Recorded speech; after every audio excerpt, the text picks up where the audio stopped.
Welcome to Figuring Out Families by Magellan Media, where we help make families the best they can be. We're starting a new series of podcasts we're calling the Parenting Sessions. The series will focus on parenting and raising children and provide practical, real-world advice. I hope you enjoy. I'm David Ahern.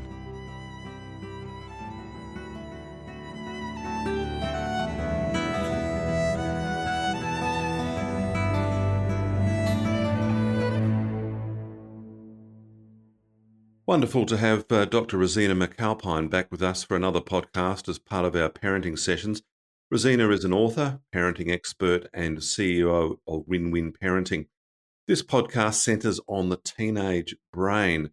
Rosina, this sounds like a very interesting podcast. The teenage brain, has anyone ever worked it out?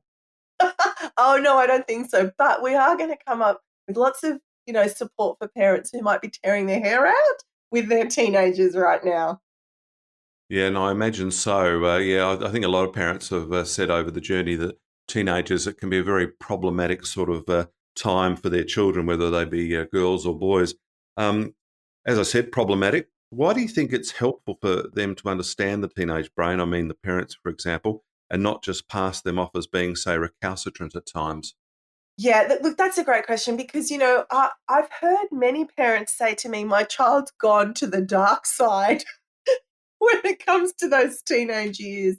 Um, Yeah. I can assure you that they do come back, but it is true. Adolescence is a very challenging time. And if we understand brain development, it sheds light on why teens can display those volatile emotions, why they can't curb those impulses to do all of the wrong things that we don't really want them doing and to make No. those risky choices. But most importantly, it also gives us insights on how parents, teachers, carers can protect teenagers from harm. Okay. And you talk about harm. What do you mean exactly? Can you expand upon that a bit? Yeah, look, did you know that the teenage years are the most dangerous period of life? And the leading cause of disability and death as a teenager is their own behavior. Oh, really? I mean, you do hear about it. Unfortunately, you do see some teenagers do silly things on the road That's at right. times. That's right. And, just simple things like understanding that more than one teenage passenger with a teen driver can significantly increase their risk of an accident and a fatality.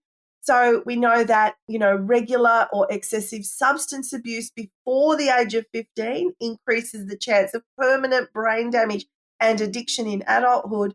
And when parents think they've got teenagers at home, like, 12, 13, 14, 18 at home, and they think, oh, look, I can be at work and the kids can be at home. They're old enough. They can be unsupervised. What we know from the research is that those hours of 3 to 6 p.m. when parents are at work and kids are at home are what I call the witching hours, which is when they do, a substance abuse, go out and do all the things that we really don't want them to do. So by understanding teenage brain, what they're up to, we can start to protect them from that harm or harming themselves, really. Right. And they just have a sort of or some teenagers have an attitude that nothing will harm me. And I guess that's part of the risk taking, I guess.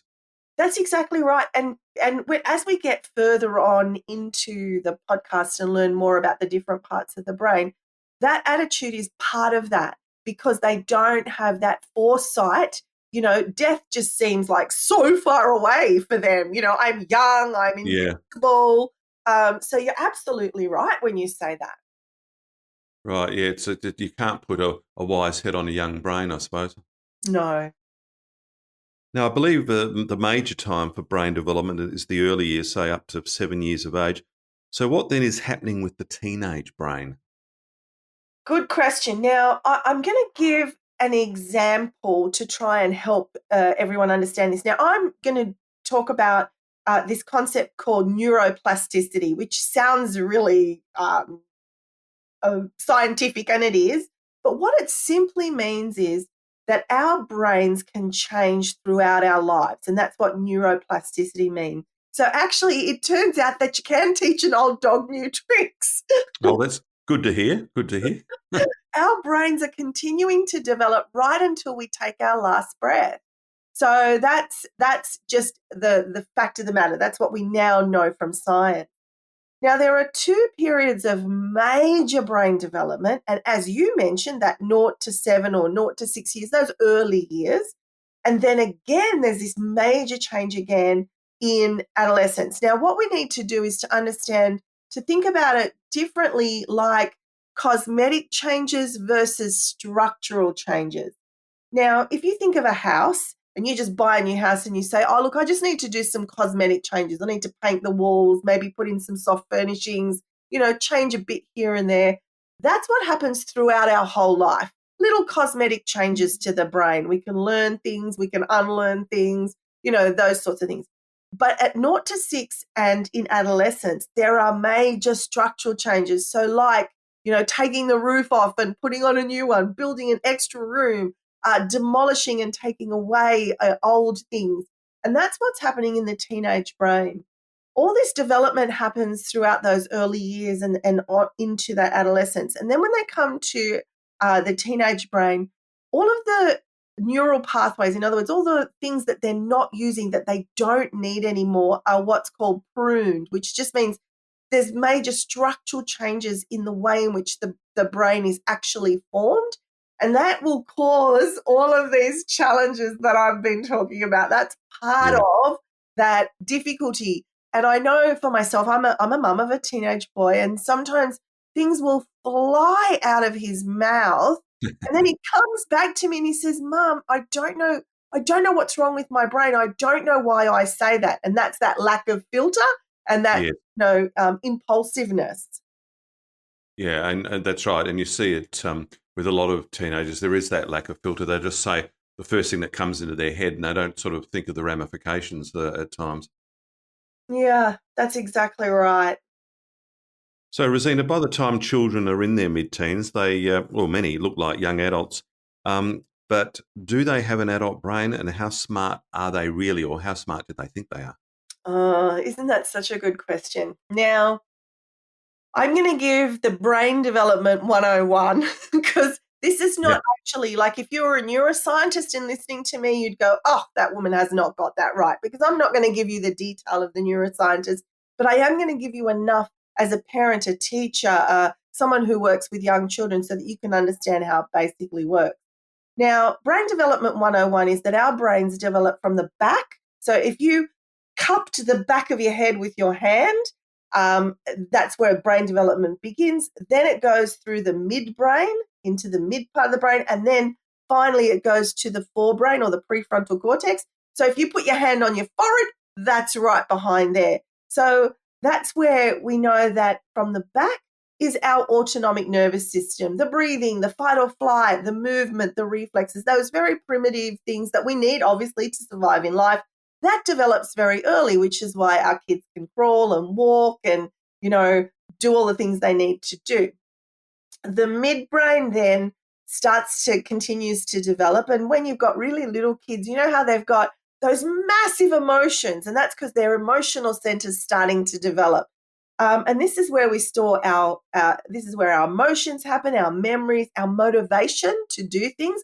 And it's also our pleasure centers. And we're going to be talking more about that, those good feelings in Yeah. that midbrain. And then finally, the forebrain is the prefrontal cortex. And if you put your hand on your forehead, it's there. And that's for reasoning, planning, and as we talked about earlier, considering the consequences of actions, right?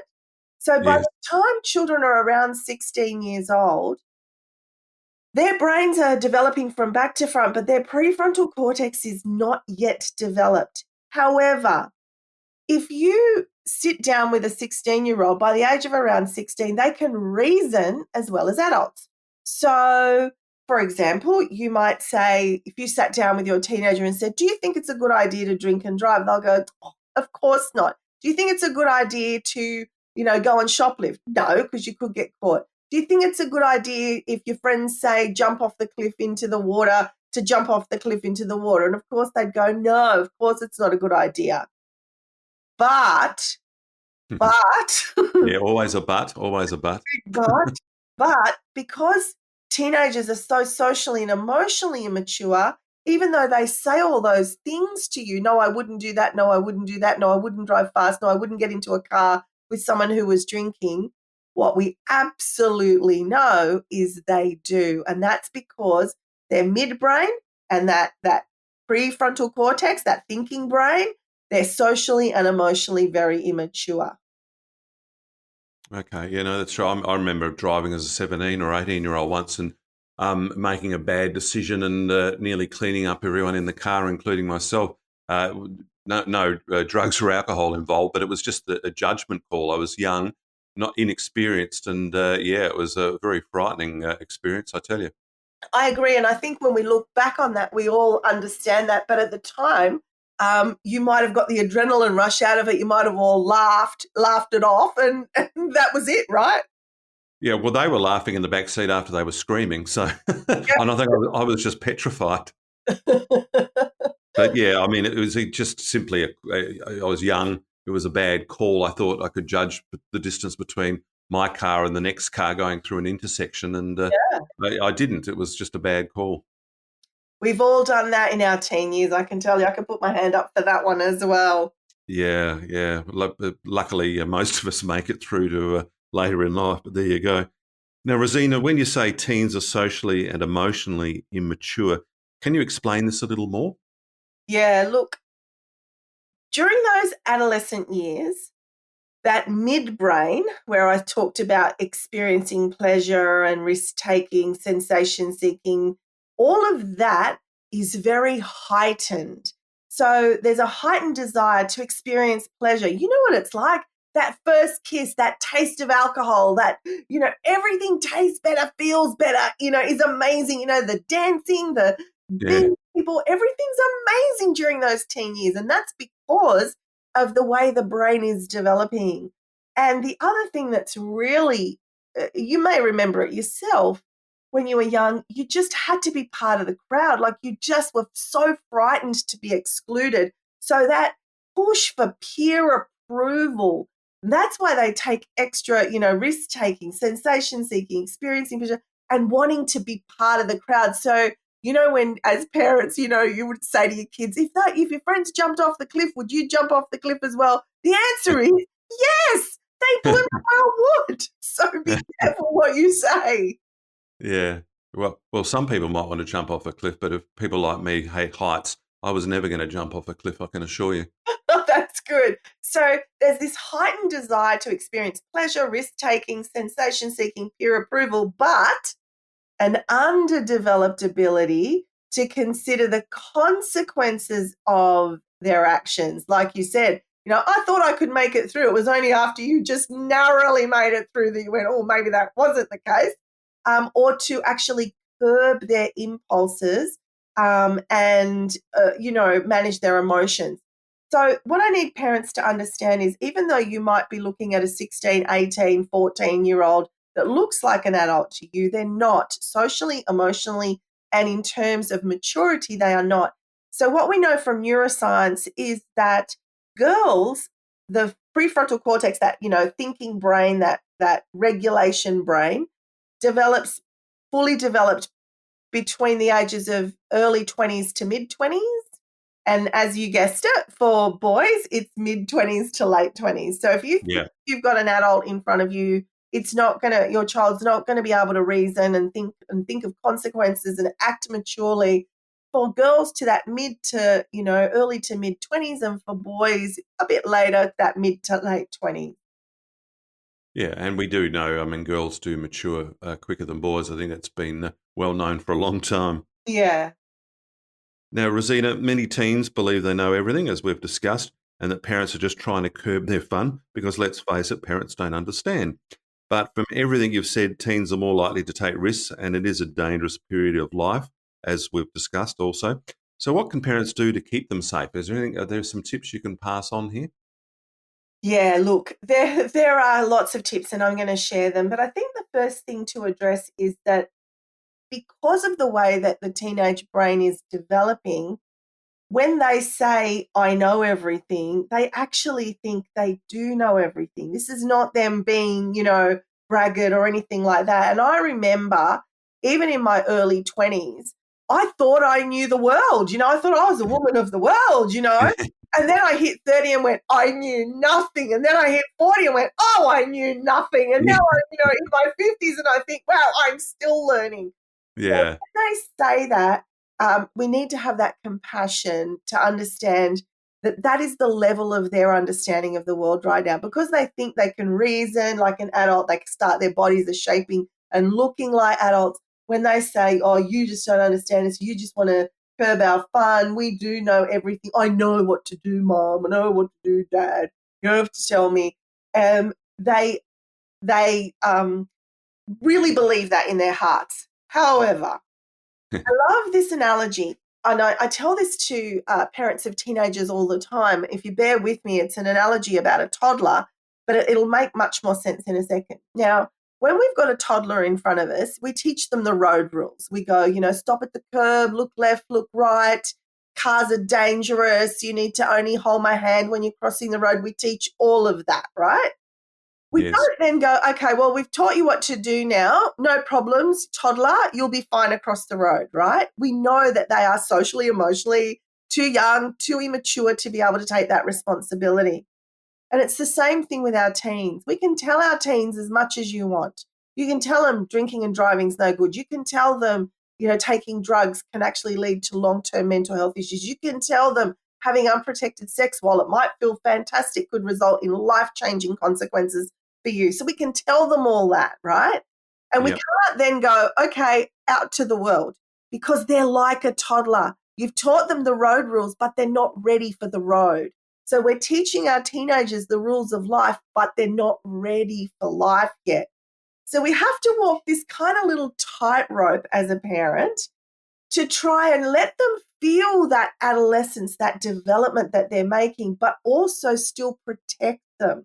So one of the researchers in this area is Lawrence Steinberg. And if you're a parent of a teenager and you want to know a bit more, the book's called Age of Opportunity, Lessons from the New Science of Adolescence.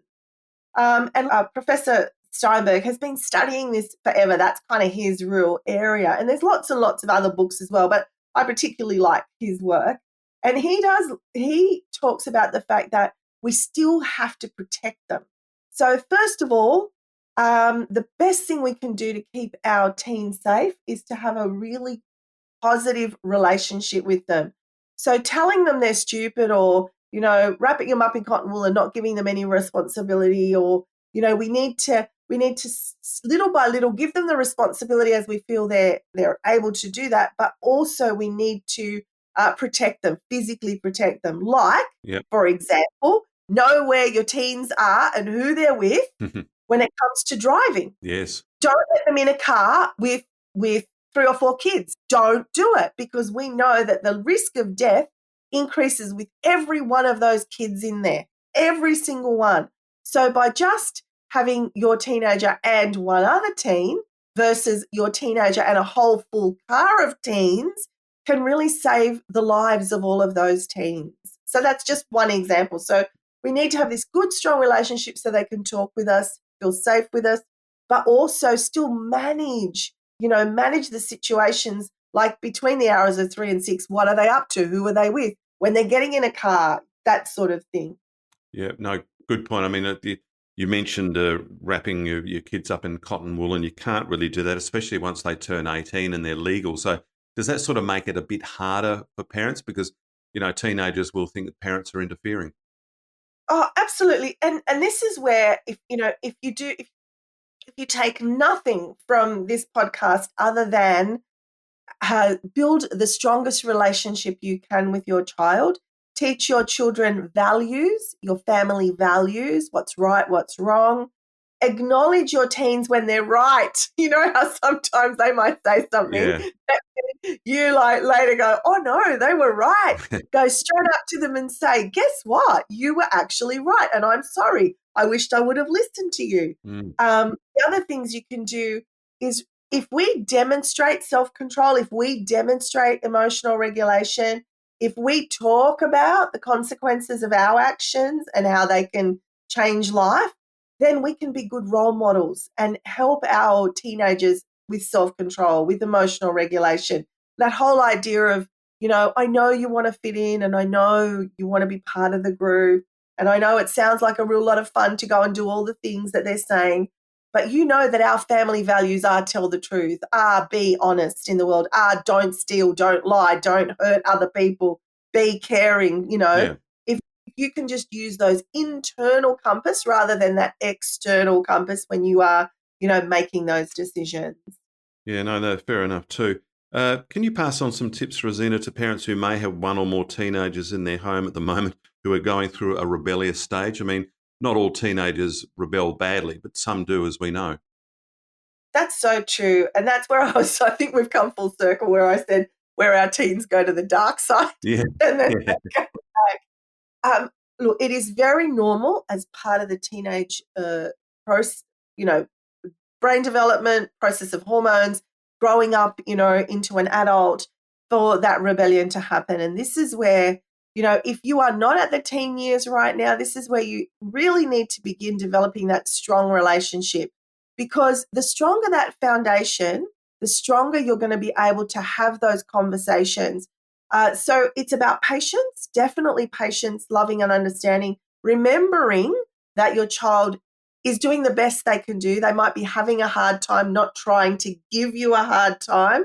And if you can just stop and remember your teen years, how tumultuous they were, how challenging they were, if you are loving and caring and give your child a chance to speak with you, that's the key. No matter what's going on with your child's life, if you're not judgmental, angry, punishing them, they can come and talk to you. You'll be able to help them through those years. yeah. It's a good point, and communication is so vital, isn't it? Keeping those lines of communication open and not always being seen as a big bad parent, and that your child's always wrong, but praising them when they do the right thing and guiding them as much as possible. Absolutely, and giving them the responsibility and the acknowledgement where you can. And, I agree with you. Everything that you've said is just right there. But at the heart of it is relationship. When you've got someone who loves and cares for you, doesn't feel like they're trying to discipline, punish, control you, but all they're trying to do is love you and keep you safe, that's a very different relationship. Yeah, no, and we always get back with all these podcasts. It all gets back to love, really, and it's just so vital in any relationship, between parents, couples, siblings, the whole lot. Yeah, absolutely. That's at the heart of everything. The loving relationship you have with your children can be the thing that keeps them safe and also keeps them with you for life. Yeah, no, absolutely. Rosina, before we get into a bit of a recap, anything else you can add? Yeah, there's one thing we haven't talked about, and that is we've been talking about the teenager the whole time. I also want to talk about the parent of teenagers. It is a very tumultuous time. It can also feel like very lonely that, you're the only parent with a kid that's off the rails or, Yeah, yeah, really rude or whatever. I think it's really important to have that self-care and also to share that with your children. So, with our son, he might just be in a bad mood and he'll speak really disrespectfully and I'll, say, look, I can see you're upset and that's fine. I get it. Everyone gets upset from time to time, but I take care of you. I love you. I speak respectfully to you. And so I want you to speak respectfully to me too. I love myself. I care for myself, and I'm not going to let you or anybody speak to me this way. And I hope that you would do the same for yourself. So please, when you're ready, come back and let's speak respectfully. That self care, that honoring of self, and of course, that time away from the teen. We've got our son in Scouts. He loves it. He goes away for weekends for camping and canoeing, and that gives us that little break. So when they're away, you miss them and think, oh yes, I do want my teen back. yeah, yeah, yeah. It is important for them to get away, though. I mean, that's part of growing up, isn't it? And building relationships with other young people, all that sort of thing, so important. Yeah, that's so true. And you're right; it gives the parents a bit of a bit of a break too, and sometimes you need it. You do absolutely. We all need to look after our mental and physical well-being so we can be the best parent we can be to those gorgeous teenagers. Yeah, I like the way you said gorgeous teenagers. Well, they are gorgeous. They are gorgeous. They are, and they become even better when they get in their 20s. I know that for experience too. Exactly. So, Rosina, just recapping some of the main points from today's podcast about the teenage brain. Absolutely. Okay. So, first of all, I think the most important thing is understanding the teenage brain that really, even though you might have a child in front of you who looks like an adult, they're actually not an adult. So, we have to understand that brain development for boys is mid to late 20s. And if you're raising a girl, you're a little luckier because it's early to mid 20s. We know that teens will want to do things with their peers, be with their peers. They're going to want that sensation seeking. So we need to understand that they are growing and developing and a lot's going on in their body, but we also need to protect them. So, being able to know where they are, who they're with, making sure if they're driving, they're not with a bunch of teens in the car. These are just facts. This is facts that we know. And supervising them, not necessarily you supervising them, but knowing where they are between 3 and 6. Like, are they surfing or are they at somebody's home doing what they shouldn't be doing? That sort of thing, right? And then also, we want to make sure that we have that, at the heart of every family is relationship. And if your teenagers feel safe to come and talk to you about anything, you're going to be able to talk to them and care for them, nurture positive relationships, but within clear boundaries and limits. So I think, being a good role model, teaching them all the life skills they need, having those open conversations, and then, taking care of yourself as well during those periods and talking to other people Yeah, who have got those, yeah, teenagers, having the pity party or whatever it is you need yeah, to get through it. And of yeah. course, some time out. So I think that's, basically the topics that we've talked about today. Beautiful. And you're right. It's important for parents to talk to other parents too and get tips off them about their teenagers and whatever, because we're all just uh, really, we don't know what we're doing. Let's be honest, especially when the first child comes through, we're just roaming around in the dark a lot of the time. So true. And that's why I love, understanding neuroscience. I love understanding the research on teenagers because then when we're actually drawing on scientific knowledge, but incorporating it into our homes and our families. So that's why I love, with win-win parenting, I talk about the heart and the science of parenting. Yeah, no, so very, very, very good indeed. Now, Rosina, that brings us to the end of this fascinating podcast, but we're coming back for another one soon on healthy eating with children, I think. So yeah, it's healthy eating, sleep, exercise, hydration. How can we do that when we've got very busy lifestyles? How do we make sure that we raise healthy, happy kids? Yeah, and that's all we want at the end of the day, let's be honest. Yeah. Lovely talking to you again, Rosina. We'll talk soon. Thanks for having me.